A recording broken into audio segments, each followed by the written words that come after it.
Thank you for joining us today. I'm Bertram. I'm the Manager of Communications and Engagement at the TrackSAFE Foundation. I'd like to start by acknowledging the traditional owners of the land.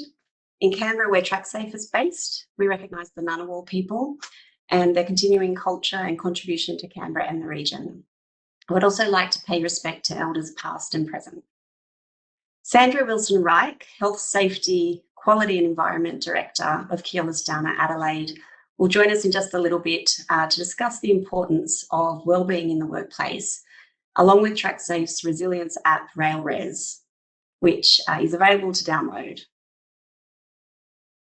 This week marks the 16th Rail Safety Week in Australia and New Zealand. Having joined TrackSAFE in January this year, it's my first Rail Safety Week, and it's been great to hear from so many of you over the last few months who choose to champion this important week and the ongoing message of staying rail safe within the rail workforce and also the wider community. TrackSAFE is a harm prevention charity. We were established by the Australasian Railway Association and UGL close to 10 years ago. We're funded through financial contributions from 38 supporting organisations, and these organisations are all connected with the rail industry. This support really reflects the ongoing commitment of the industry to work together to reduce rail-related deaths, injuries, and near hits. Rail Safety Week is a great example of us all working together with a common purpose. Our new rail safety campaign, Stand Back, Look Up, Stay Rail Safe, kicked off this week. The campaign aims to create awareness and encourage behaviour change on and around rail, and remind us that a moment of distraction can change our lives forever. The campaign features rail accident survivor and Paralympian Vanessa. When Vanessa was just 15, she fell from a crowded platform and into the path of an oncoming train. She lost both her legs in the accident. The campaign has already started to appear around the country, and as a registered harm prevention charity, TrackSAFE will seek community service airtime on radio, television, and print media to ensure the ongoing message of staying rail safe is in the community over the coming 12 months. All of the campaign resources for this are available on the TrackSAFE website, accessible to download. And they have the Rail Safety Week logo, and there's also versions without the logo. So you can access these and run them at any time within your own organisation, so we continue to keep that message alive. Here's a snippet of the campaign. Hi, I'm Vanessa Lowe, long jump gold medalist and world record holder. When I was 15, I was waiting to catch my train. In a split second, my life changed. As the train arrived, the crowd surged forward. I was too close to the platform edge, lost my balance, and fell into the path of the oncoming train. I was in a coma for 2 weeks, and it took 2 years to walk again. So please stand back, look up, and stay rail safe. Over the last 18 months, we've all faced new challenges and new stresses. These include the confinement of lockdowns, which I know many of you joining us today are currently facing. Travel restrictions limiting contact with family and friends, along with ongoing changes in our work arrangements. Living in today's uncertain times can be a stress in itself. These stresses mean that it's really important that each of us also focuses on looking after ourselves. Eating well, exercising, limiting alcohol, as well as reaching out to colleagues, families and friends, your doctor, your confidential employee assistance program, or organisations like Lifeline to help you deal with the ups and downs. There's never been a more important time to build the resilience and wellbeing of the rail workforce, helping to create mentally healthy workplaces and strengthening our individual ability to cope with life's challenges. One person who has faced and overcome very challenging times in her life is our Rail Safety Ambassador, Vanessa. Vanessa is now in Cairns in her final training camp before heading to Tokyo, where she'll compete in the Paralympics. And unfortunately, she couldn't join us live today, but I had the pleasure of catching up with Vanessa earlier this month when she was actually based at the Gold Coast training. And we're going to play for you now that recording we had with Vanessa earlier this month. Thanks so much for joining us today and sparing some time to have a chat with us. First up, where are you? And tell me what it's like preparing as an athlete preparing for Tokyo. I'm currently up at the Gold Coast, so we have our pre-departure camp up in Queensland just because the climate is quite similar to Tokyo, and this is the safest option to not get stuck anywhere along the way with all the current outbreaks. We made the decision to go up a bit earlier, so we're at the Gold Coast first and then Cairns later. At this point, we're just really sharpening up and doing all the little bits and bobs and training that go towards competing. So training is getting a bit easier, but at the same time, we get a lot more focused and we really try to blend out everything else, eliminate all the distractions and really focus on what we're doing. Yeah, wow. And always good to get out of a Canberra winter where you can. So so could you tell us a little bit about sort of why you wanted to support the TrackSAFE Foundation? And we're super excited to have you as our rail safety ambassador. Tell us a bit about why this is important to you.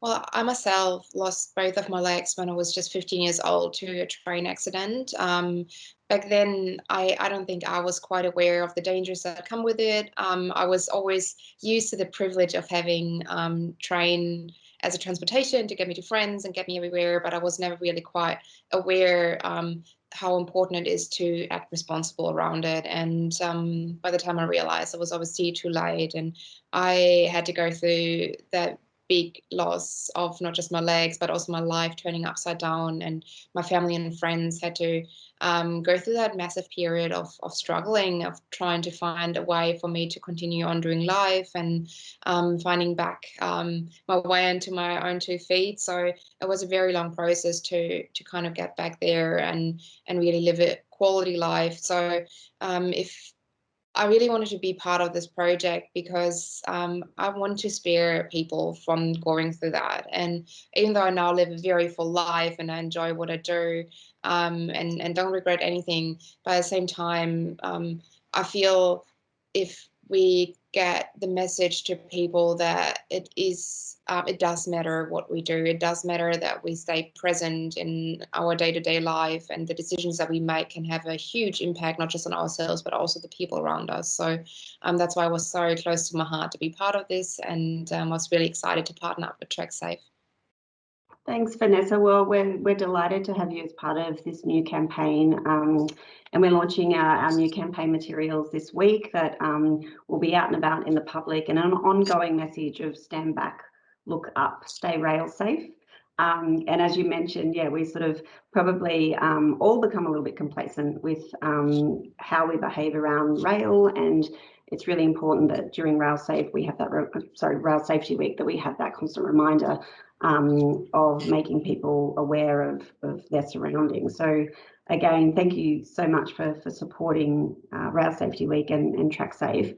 Could I just ask you, obviously, you've had an incredibly long journey getting to the point of being an elite athlete. Could you talk to us a little bit about how your own mental health impacts your performance?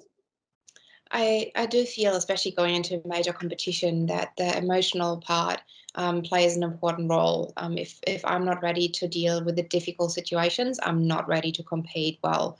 So it's not just important for my performance itself, but even for the longevity as an athlete, being able to go through big phases of injuries, of times where it's not going well, because we have to be prepared for it, because there will be those times where we struggle, both as an athlete as well as a person. So equipping myself with the right tools to deal with the times before it happens, before it hits, is really important. I do work with a psychologist on the sport-specific stuff, but over the years I've really learned my strategies to deal with my own struggles and really stay on top of it and have the right strategies to deal with emergencies when I really don't feel my best. And know that I have the right people around me that will be there for me, but also have their own strategies in place that will get me through those times.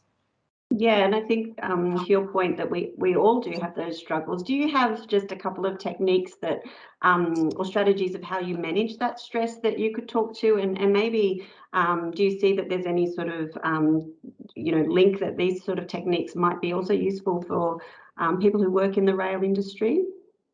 There are a few simple things that I almost do every single day.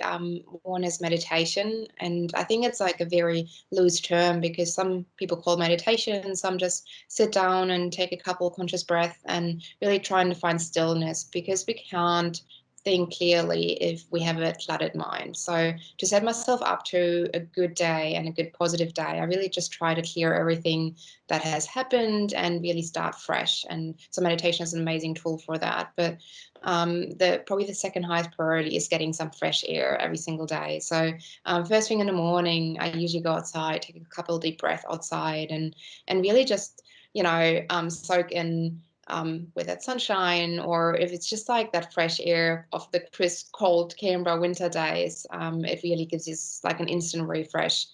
And probably the third most important one, not just because I'm an athlete, is movement. So I really do like taking my dogs on a walk in the morning and in the evening, just really trying to move my body in ways that feel good. That can start with a walk, can be a bit of a stretch, anything that you really feel up to. But for me, it really sets me up for a great day and also helps me to go to sleep in the evenings. So finishing my day with a little bit of movement and then do some really active rest is important. Yeah, and I think they're three things that we can all apply in our lives. And I agree. I think sometimes for some people, meditation can seem quite confronting or a little bit overwhelming. But you're right, that kind of sitting still and actually just being, and I guess just having that moment in the day of stillness is really important, and something that probably a lot of us don't do. So yeah, maybe that's something I'll apply to my morning tomorrow. What about, I mean, there is a lot of research coming out at the moment around diet and sleep being really important parts of maintaining not only our physical well-being, but also our mental health. And there's growing evidence also around food really affects mood. What's been your experience in this area? I mean, nutrition and sleep plays such an important role in my life because I'm an athlete, and it's probably the two biggest contributors to recovery. So my number one go-to for recovery is food. The second one is sleep. But I also feel, especially during lockdown, I actually felt that those routines, those bedtime routines, and going to bed at the right amount of right times, knowing that I don't have to get up at a certain time in the morning, was really messing with me mentally, because all of a sudden having the routine get away from me, and then all of a sudden no longer getting that appropriate amount of sleep, and especially the right timing of sleep is so important to actually feel refreshed in the next morning. And if we're tired and cranky, I mean, we're really just like toddlers. Like, we don't make great decisions, we don't feel ourselves, and we don't feel amazing and get cranky about anything and everything. So sleep is so important, and for me, nutrition really contributes to good sleep as well. So it is a bit of a circle of the devil there. If we don't sleep well, we don't eat well because we don't feel well, and then that turns quickly into a spiral that is not helping us in a positive way. So really focusing on good healthy foods, and for me, my guidance is always whatever grows on a farm and I can see and touch is good foods. That doesn't have to have certain macros of carbs and fats and whatsoever. Sometimes it's really just it has a green color to it. It's great. If it's something that grows on a farm and is fresh, it's great. If it's something that is seasonal, even better. But I think we sometimes get too tough on ourselves and trying to eat right and putting certain specs on it. And I think the right nutrition looks different for everyone. And I just really want to remind everyone that you just have to tune into yourself and see what feels good to you. What food does you well, what food does make you feel well. And based on that, we can all have a balanced diet. It doesn't have to be strict. Yeah, absolutely. And so I mean, no doubt overcoming your rail accident was an incredibly long journey for you personally, and as you've touched on, for your friends and family around you. And you know, and I'm sure over that length of time, you know, there's really been some hard days for you. What are some of the ways that, you know, you've learned to help your own mental well-being when, yeah, you're just not feeling great? I think the number one thing to remind myself is that it's a bad day and not a bad life. We sometimes really we look at a very small part of the picture and feel like the entire world looks like it, and that's just not the reality. So putting things in perspective is just so important to remind ourselves that, you know, we never make good decisions when we're in a bad mood. So don't make life-changing decisions just because you had a bad day. But I think the second most important thing is to have someone to talk about whatever is going on. That can be partner, can be a friend, can be a psychologist, whatever really works for you. I think I personally have a healthy middle of all these. I have some friends that are really close. I have a partner, but I also have a psychologist that is really important to have in my life. So yeah, I think really for confronting a situation and really actually not just distracting ourselves from it, but rather actually diving into it and finding ways to deal with it is really important. Yeah, and I think well, when I first met you, I just really did notice that, you know, just how positive your attitude is, and to your point that, yeah, it's not necessarily a bad life, it is a bad day. And I think being open to actually feeling those feelings, sometimes we push those feelings down, and what's really important is that we do feel those feelings, and work out ways to I guess, yeah, cope with that moment in time, and look at ways to help ourselves and put ourselves first. Often something we don't do is we put other people around us first, but what's really important is helping ourselves. Do you have any tips about sort of, yeah, building that resilience to cope with life's ups and downs, and yeah, I guess, you know, maintaining a positive attitude when, yeah, things do feel pretty tough? Um, Yeah, 100%. Over time, I have really shifted through different phases of what I believe helped me.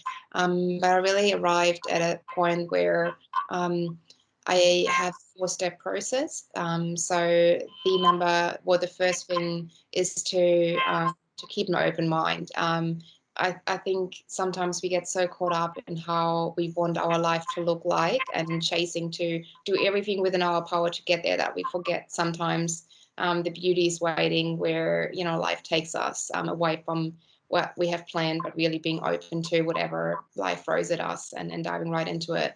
I think the second big thing is to find our creativity. It's really about you know, getting all the facts together, seeing where we're at, and then being creative with it. Not necessarily just going with what everyone else is doing, and not just doing how things always been done, but like getting creative with our lives and really creating the life that we intend to live.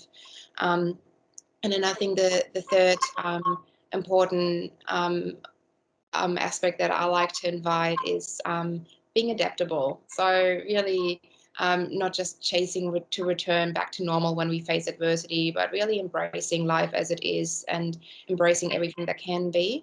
So that obviously includes the first two aspects of keeping an open mind and being creative with it. But at the same time, if we constantly have that one strict path that we want to go down, we will never just stay on it, because things happen and like things change all the time, and sometimes that's not a bad thing.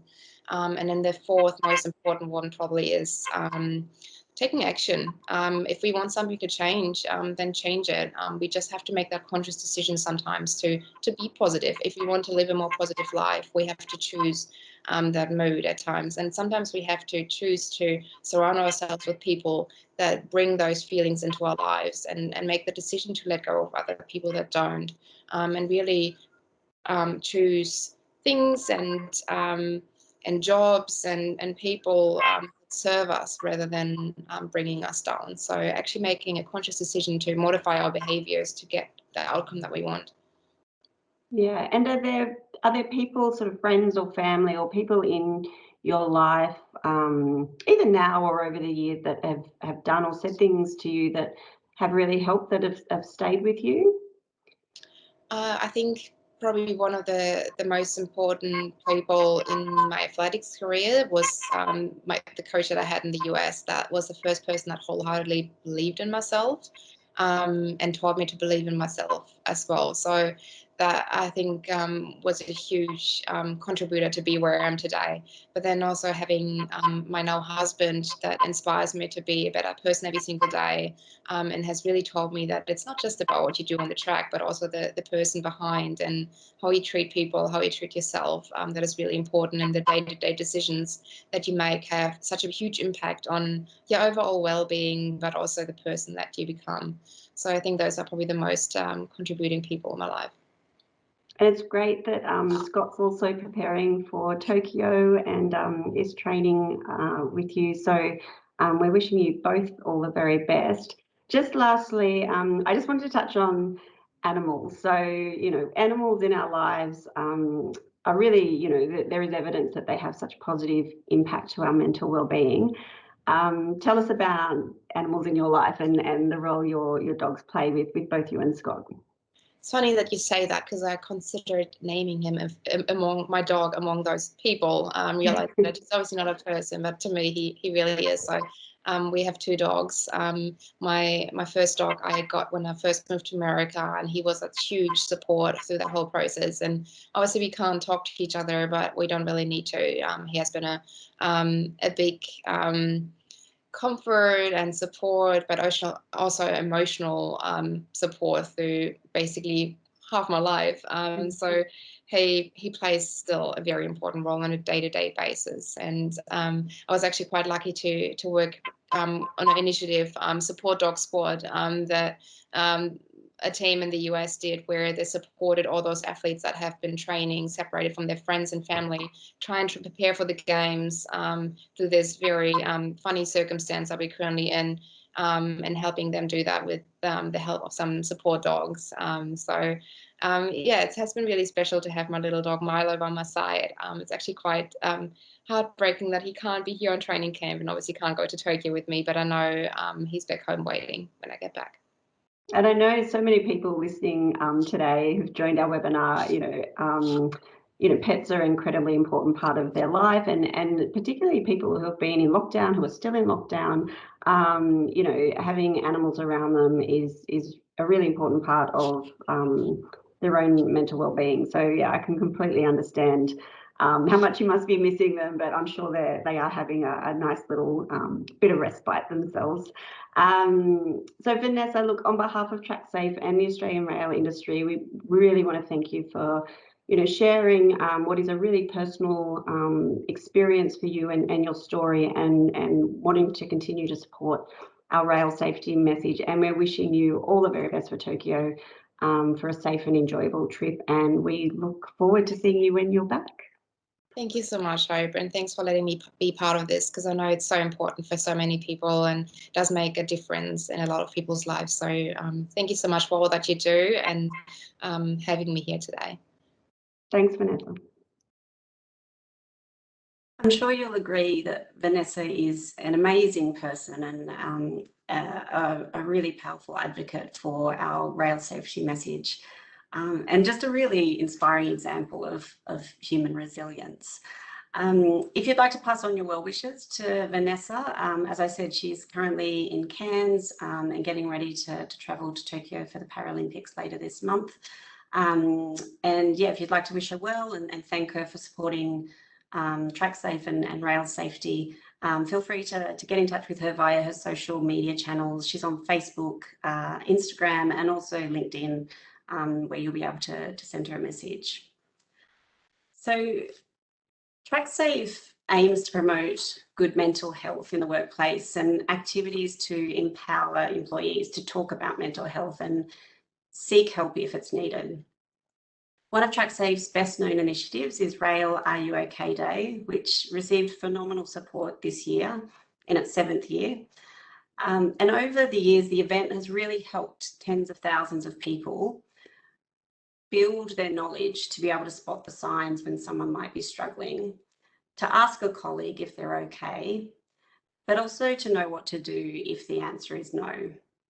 Rail, are you okay? Also really helps reduce the stigma in talking about mental health through the power of conversation.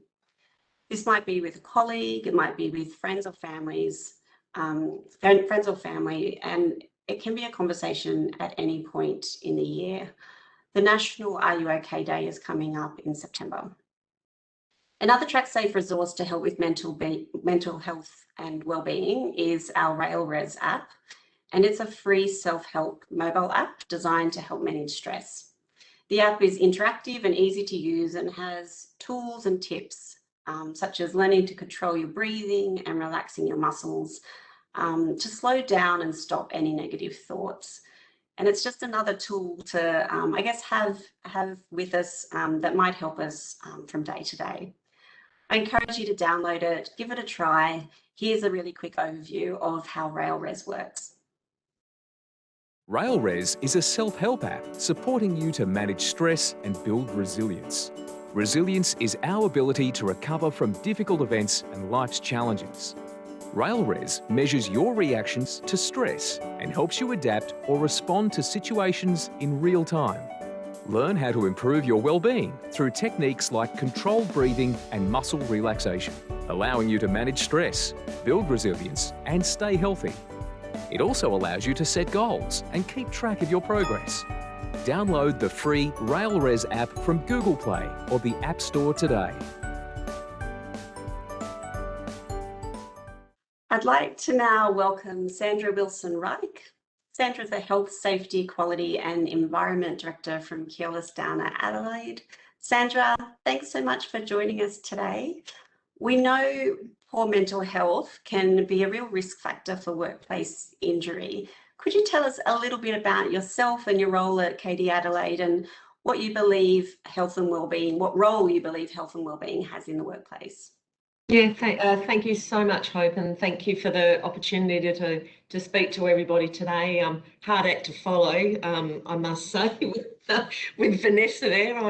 What an inspirational lady. I sat through that whole thing with the biggest smile on my face, and just incredible. So yes, so here I am. So yes, HSQE Director. I won't spell all that out because it's the longest title in the world. Fortunate to have joined Keolis Downer as a company a couple of years ago. Enjoyed a beautiful couple of years up on the Gold Coast with the operations up there, and hopefully some of my old team are on board today. So I think the thing for me then when I came down to join the team here in Adelaide with Keolis Downer Adelaide is health went in front of my previous SQE title. So it's spelt out health is here, and it's definitely got a conversation around the table at a senior executive level, which is fantastic. So I think, yes, within the organisation, it does start there. It starts at actually having that conversation, having it in the title, as I said. And I think the other important thing for me also is just recognising that the workplace, as we know now, and we have since COVID started, it's not just the building where we drive to work to each day. Workplace is actually now at home. So, and we need to be really mindful. I know the East Coast is in some pain over there at the moment, and we all reach out to them, and it's having those conversations and recognising that. So, and Vanessa spoke very much about this, about if that workplace for you is at home at the moment, it's the leadership team understanding that they're there, taking that opportunity to get out and get that fresh air when you can, recognising that people are all different. So some people might be morning people, some people might be evening people. I know I'm a morning person. I know if I don't exercise in the morning, I get home and, I'm the nana that's in bed at 8 o'clock. So don't expect me to be performing at my peak at that afternoon. I'm definitely that morning person. So I think it's that recognising people are individuals. It's having those tools available no matter where you are in the workplace. And what are some of the approaches that you've found helpful, you know, whether it's on a personal level or in your role in creating a workplace culture that's inclusive of health and wellbeing? Yeah, I think obviously you really have to try and lead by example, but in doing that, so it has to be natural and real and authentic. So I suppose I'm fortunate enough for me to be in this role. Health and fitness has been part of my life since I can remember, and particularly I think as you grow and you continue to experience life and have different stories, you really learn about your own belief and what you can do, and I think it's then imparting those stories then with others, that you hope that if you can share those stories with others, that it will just, if it can help one person or two people, you know, a handful of people, that's all you can do. And it's certainly something that I've done here in KDA since arriving here. But I think you really need to provide those opportunities. One, you need to provide the tools. Let's talk rail res as certainly as one of those. But there's numerous other tools out there as well. But I think the most important tool of all is just ensuring, you know, that common phrase that the door is always open. You know, being there, ready to have those conversations, and just helping and mentoring people where you can. And I think one of the things I certainly learned with Rail Are You OK? It's not necessarily about having all the answers. It's about really actively listening and having some of the answers if people do need help and where you can point people to. But I think the ability for us to slow down and listen is something that for many of us, it's about sort of rewiring how we go about our day to day, and learning to spot some of those signs, like I mentioned before, which, you know, there's tips around things to look for with colleagues and friends and family. If you are concerned about someone, they're available on our website. Could we touch on RailRes? So RailRes was developed a number of years back by TrackSAFE, and it was actually originally an app, a trauma management app, developed by the Commonwealth Department of Veterans Affairs. And TrackSAFE looked at the app and how it might be applicable to the rail industry. And firstly, people who are, you know, working through traumatic situations. But I think in today's context, it's an app that is actually quite applicable to anyone, whether you're in rail or not, because it's got some really, I guess, simple tools to help us, and having a number of, you know, tools in the tool belt at different times is what's really important. I know you've personally used the app, and could you tell me a little bit about your experience? What are some of the things you like about it? And share that with us today. Yeah, so yes, I am. I've got it here, and in fact, I did the breathing just not long before we got on. So yeah, definitely a user. I've got some ticks there at the top in my progress. So look, I saw RailRes. I worked at RTC for some time, and shout out to anybody from RTC who's online at the moment. And we did have it there. When I went up to the Gold Coast with KD, we launched it there the year that I started, and the timing was quite timing for me, because I lost my brother through mental health not long after I started up there. So yeah, it's an app that you can pick up, and it's not in the face of everybody. You can be anywhere, anytime. I think that was the first thing that I really loved about it when I started to use it. You can be at home. You can be absolutely anywhere. It's a 24/7 take anywhere, wherever your phone is, of course. But for me personally, I still use to this day the controlled breathing. There's another one there about muscle relaxation and takes your pulse, and so that's good. Even though I've got one of those smart watches, I can't figure out what pulses are, and it's all far too technical for me. Whereas the app is, oh yeah, you're here. Okay, now if you breathe for a little minute, and oh look how it reduces your heart rate. So it's just the best thing, and it's free, and it's absolutely fantastic. But look, it's I think just to have that, I think the grounding, the grounding part is another aspect of it that I really like as well. But I think I'm going to go back to even what Vanessa was saying before. You've got free tools with Railres. I mean, the best free tool of all is outside air and space. So just to get out there, just to breathe that air.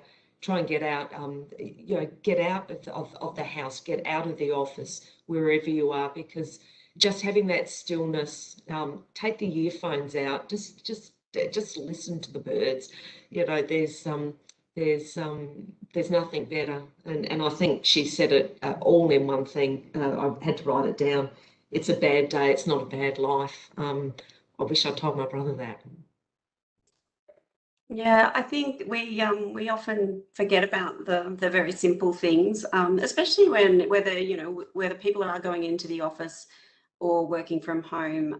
As you mentioned earlier, we spend a lot of our time in a work environment and really switched on with work. I know personally when I was working from home last year, I think I was working, even harder than I ever had in the office. And I really had to put reminders in my diary and, try to reset that, my mindset to get out of the house and switch off. I think the other challenge too, given that we are all doing so many meetings via Zoom and Teams, that they roll into one another, and we don't literally have to go from room to room or walk the halls of a building to have meetings. So I think always trying to remember in the day to take the time out and, as you said, just get some fresh air and take some space. And what Vanessa said about just, being still and having some time to breathe.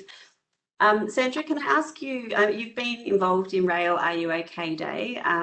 Could you tell me a little bit about what the initiative means to you and the organisation as well?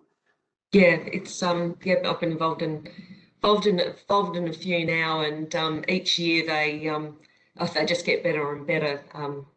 Well done, TrackSAFE. So yeah, obviously always been supportive, not only personally but in the organisation that I was working. And our first year here in the operation with Keolis down here in Adelaide has been awesome. We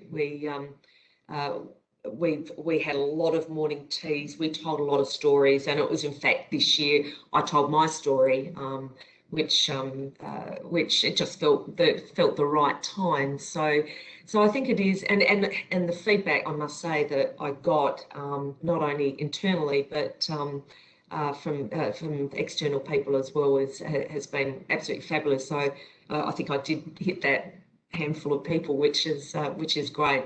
So it is just about telling our stories. It's a week of reflection. It's a week of it's a bit of celebration as well. That the whole nation's getting together into a single cause, which is a great unity for the rail industry.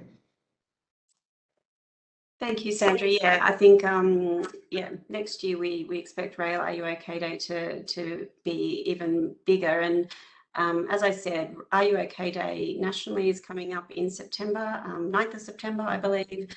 So I encourage people to use that day as another opportunity to check in with those around them, and really just to make sure that we continue that conversation, and that it is an ongoing conversation. It's not about one day of the year, but it's developing skills that can help us every day. Sandra, thank you so much for joining us today. Is there anything else you'd like to add? Any final last tips around health and wellbeing, and I guess as individuals and workplaces making this a core part of our work? Yeah, I suppose the thing that just sticks to my mind, we're all individuals. We're not all cookie cutters, so you just have to find out what suits you. You'll try lots of things, but you'll find the one that fits. Speak to each other, be kind to each other, and I suppose most importantly, be kind to yourself. Thank you, Sandra. Really appreciate your time.